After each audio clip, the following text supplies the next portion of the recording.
ವಿಶ್ವ ಬಾಲಕಾರ್ಮಿಕ ವಿರೋಧಿ ದಿನದ ಅಂಗವಾಗಿಂದು ಕೇರ್ಪೇಟೆ ಪಟ್ಟಣದ ತಾಲೂಕು ಆಡಳಿತ ಕಾರ್ಯಸೌಧದ ಸಭಾಂಗಣದಲ್ಲಿ ಜಾಗೃತಿ ಕಾರ್ಯಕ್ರಮವನ್ನು ತಹಶೀಲ್ದಾರ್ ನಿಸರ್ಗಪ್ರಿಯ ಅವರ ಅಧ್ಯಕ್ಷತೆಯಲ್ಲಿ ನಡೆಯಿತು. ಕಾರ್ಯಕ್ರಮದಲ್ಲಿ ಪ್ರತಿಜ್ಞಾವಿಧಿ ಬೋಧಿಸಿ ಮಾತನಾಡಿದ ನಿಸರ್ಗಪ್ರಿಯ, ಬಾಲಕಾರ್ಮಿಕ ಪದ್ಧತಿಯು ನಾಗರಿಕ ಸಮಾಜಕ್ಕೆ ಅಂಟಿರುವ ಶಾಪವಾಗಿದೆ. ಬಾಲಕಾರ್ಮಿಕ ಪದ್ಧತಿಯನ್ನು ಒಡೆದೋಡಿಸಿ ಶಾಶ್ವತವಾಗಿ ನಿರ್ಮೂಲನೆ ಮಾಡಲು ನಾಗರಿಕ ಸಮಾಜದ ಪ್ರತಿಯೊಬ್ಬರೂ ಕೈಜೋಡಿಸಿ ಕೆಲಸ ಮಾಡಬೇಕು. ಶಾಲೆಗೆ ಹೋಗಿ ಶಿಕ್ಷಣದ ಜ್ಞಾನವನ್ನ ಪಡೆದುಕೊಂಡು ಆಟವಾಡಿಕೊಂಡು ಪಾಠ ಕಲಿತು ತಮ್ಮ ಉಜ್ವಲ ಭವಿಷ್ಯವನ್ನ ರೂಪಿಸಿಕೊಂಡು ದೇಶದ ಭವಿಷ್ಯವಾಗುವ ಸಂದರ್ಭದಲ್ಲಿ ಮಕ್ಕಳನ್ನ ಕೆಲಸಕ್ಕೆ ದೂಡಿ ಮಕ್ಕಳ ಉಜ್ವಲ ಭವಿಷ್ಯವನ್ನ ಬಾಲ್ಯದಲ್ಲಿಯೇ ಚಿವುಟಿ ಹಾಕುವ ಕೆಲಸ ಮಾಡಬಾರದು.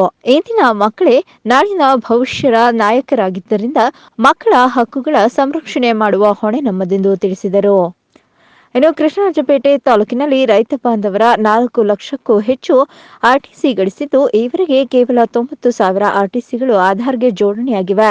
ಇನ್ನು 75% ಆರ್ಟಿಸಿಗಳು ಆಧಾರ್ಗೆ ಜೋಡಣೆಯಾಗಬೇಕಾಗಿರುವುದರಿಂದ ರೈತ ಬಾಂಧವರು ತಮ್ಮ ಆಧಾರ್ನೊಂದಿಗೆ ಆರ್ಟಿಸಿಯನ್ನ ಜೋಡಣೆ ಮಾಡಿಸಲು ತಮ್ಮ ವೃತ್ತದ ಗ್ರಾಮ ಆಡಳಿತಾಧಿಕಾರಿಗಳು ಹಾಗೂ ಗ್ರಾಮ ಸಹಾಯಕರನ್ನ ಭೇಟಿ ಮಾಡಿ ಆಧಾರ್ನೊಂದಿಗೆ ಆರ್ಟಿಸಿ ಜೋಡಿಸಿ ಅಭಿಯಾನವನ್ನು ಯಶಸ್ವಿಗೊಳಿಸಬೇಕೆಂದು ತಿಳಿಸಿದರು. ಈಗ ನಾವು ಸರ್ಕಾರದ ಒಂದು ಮಹತ್ವಾಕಾಂಕ್ಷಿ ಯೋಜನೆ ನಮ್ಮ ಆರ್ಟಿಸಿಗಳಿಗೆ ರೈತರ ಆಧಾರ್ ನಂಬರ್ನ ಜೋಡಣೆ ಮಾಡುವಂಥ ಒಂದು ಕಾರ್ಯಕ್ರಮವನ್ನು ಹಮ್ಮಿಕೊಂಡಿದ್ದೇವೆ. ನಮ್ಮ ಕೇರ್ಪೇಟೆ ವ್ಯಾಪ್ತಿಯಲ್ಲಿ ಸುಮಾರು 3,64,170 ಆರ್ಟಿಸಿಗಳಿದ್ದಾವೆ. ಈಗಾಗಲೇ ನಾವು 93,899 ಆರ್ಟಿಸಿಗಳಿಗೆ ಆಧಾರ್ ಜೋಡಣೆ ಮಾಡಿದ್ದೇವೆ. ಇನ್ನೂ ಸುಮಾರು 75% ಆಧಾರ್ ಜೋಡಣೆ ಆಗಬೇಕಾಗಿದೆ.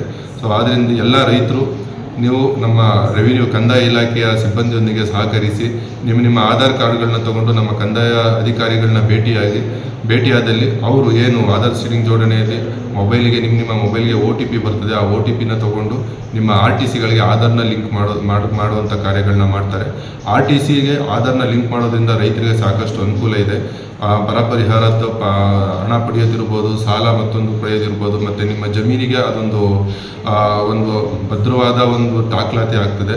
ಆದ್ದರಿಂದ ದಯಮಾಡಿ ಎಲ್ಲ ರೈತರು ಮುಂದೆ ಬಂದು ಈ ಒಂದು ಆಧಾರ್ ಸೀಡಿಂಗ್ ಜೋಡಣೆಯ ಕೆಲಸದಲ್ಲಿ ಕೈ ಜೋಡಿಸಬೇಕು ಅಂತ ಕೇಳ್ಕೊಳ್ತೇನೆ. ಶಂಭು ಕಿಕ್ಕೇರಿ, ಚಾಮುಂಡಿ ನ್ಯೂಸ್, ಕೃಷ್ಣರಾಜಪೇಟೆ.